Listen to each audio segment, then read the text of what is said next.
Bienvenue dans Parole d'experts immigration, le podcast qui décrypte l'actualité, les procédures et les réalités du droit de l'immigration et de la nationalité française. Que vous soyez un particulier, un employeur ou un simple passionné de la question, ce podcast est fait pour vous. Chaque épisode abordera un sujet clé avec des analyses claires, des témoignages et des réponses d'experts et de passionnés. Alors installez-vous confortablement et plongeons ensemble dans les coulisses du droit de l'immigration. Bonjour à tous, je suis Maître Fatou Babou dans ce podcast et aujourd'hui, je vous parle des actes d'état civil des mineurs non accompagnés ou des étrangers mineurs isolés. C'est un problème majeur dont très peu de personnes parlent. Nous avons beaucoup de MNA, mineurs non accompagnés, qui font des demandes de titre de séjour, voire des demandes de nationalité s'ils sont recueillis par les services de l'ASE avant leurs 16 ans depuis au moins 3 ans. Et la principale difficulté qu'ils ont, c'est l'authenticité de leurs documents d'état civil. Déjà, un mineur non accompagné, avec son parcours assez complexe, il quitte son pays d'origine en général par voie routière, par bateau, donc par voie clandestine, très rarement avec un visa et par voie légale. Il traverse plusieurs pays avec tous les traumatismes qu'ils subissent durant leur parcours, l'esclavage, les viols, etc. Et arrive en France au commissariat de police en général pour être pris en charge par les services de l'aide sociale à l'enfance.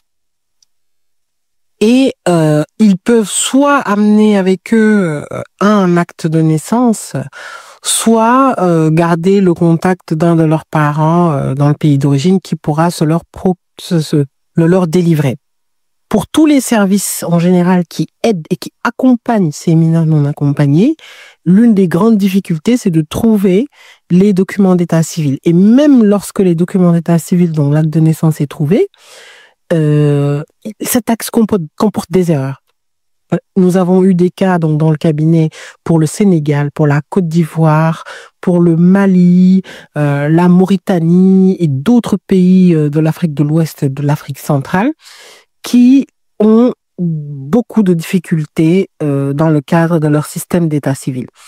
Et aujourd'hui, les préfectures, comme les tribunaux qui attribuent la nationalité, rejettent les demandes de ces mineurs sur le simple fait du défaut d'authenticité de leur acte d'état civil. J'ai plusieurs cas que je pourrais vous citer, dont un mineur non accompagné qui a été reconnu mineur et placé par le juge des enfants, qui a été en contrat d'apprentissage et à ses 18 ans, il a souhaité être recruté par son employeur qui le recrutait en qualité d'apprenti. Une première demande de titre de séjour est introduite en préfecture. Cette demande est rejetée pour simple défaut d'authenticité de l'acte de naissance parce que l'acte comportait des erreurs contraires à la réglementation nationale. En l'espèce, il était originaire du Mali. Donc, naturellement, nous nous adressons à l'ambassade du Mali à Paris, consulat, pour avoir des documents. C'est très difficile également d'avoir accès. Eux-mêmes, l'ambassade demande à l'étranger d'apporter des documents qu'ils pourront certifier, reproduire. Bref, dans la plupart des cas, reconstituer les actes, c'est assez difficile. L'autre schéma qu'on peut avoir, c'est que à un moment donné, le mineur va rentrer en contact avec un membre de sa famille, que ce soit son frère, son oncle, sa mère, pour se procurer son acte de naissance dans la ville, le centre d'état civil de naissance. Là encore, il peut y avoir beaucoup d'erreurs. Et aujourd'hui, je ne peux pas compter, j'ignore le nombre de mineurs non accompagnés présents en France sans titre de séjour, ayant reçu un refus de titre de séjour, tout simplement parce qu'il y a un défaut d'authenticité des actes d'état civil. On en parle très peu, vraiment. Donc, les mineurs non accompagnés, on en parle pour d'autres sujets, en général pas très reluisants, mais le motif du défaut d'état civil est quand même l'un des motifs les plus importants sur lesquels se base l'administration française pour refuser leur titre, alors qu'ils y ont droit, que ce soit la nationalité. Parce que lorsqu'un étranger est recueilli par les services d'aide sociale à l'enfance, donc depuis au moins 3 ans durant sa minorité, il peut prétendre à la nationalité par déclaration. De même, ils peuvent faire une demande de titre de séjour à leur majorité et l'administration s'appuie sur l'état civil défectueux. Alors, le problème, il est très vaste parce qu'on a des pays qui ont des défauts de système d'état civil, donc beaucoup de pays de l'Afrique de l'Ouest, le Sénégal, la Côte d'Ivoire, ou encore ces actes sont remis en cause, l'authenticité de ces actes pour non-respect de la réglementation locale. Ça, c'est un problème, très gros problème qui sera abordé sans doute dans un autre podcast.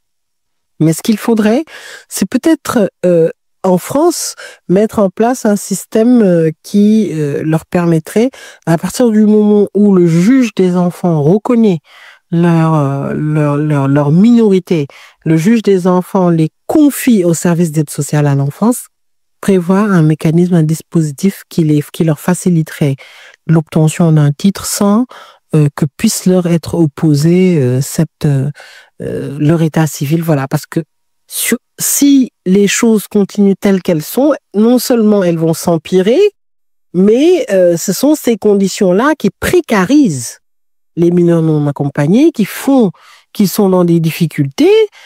Ils peuvent rester des années sans titre de séjour. Donc, si un mineur n'a peut-être pas un employeur qui s'engage pour lui, qui se batte, qui puisse faire des rectificatifs de l'état civil dans son pays d'origine avant de demander un titre de séjour, eh bien, la personne risque de rester en France des années et des années sans titre de séjour.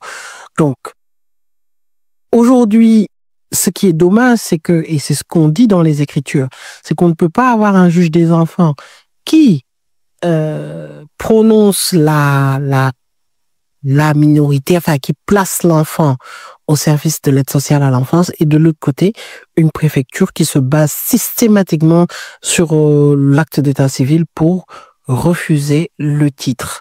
Ça, c'est un problème qu'on doit aborder, qui est très profond, et trouver des solutions beaucoup plus adaptées pour permettre l'intégration, une meilleure intégration des mineurs non accompagnés.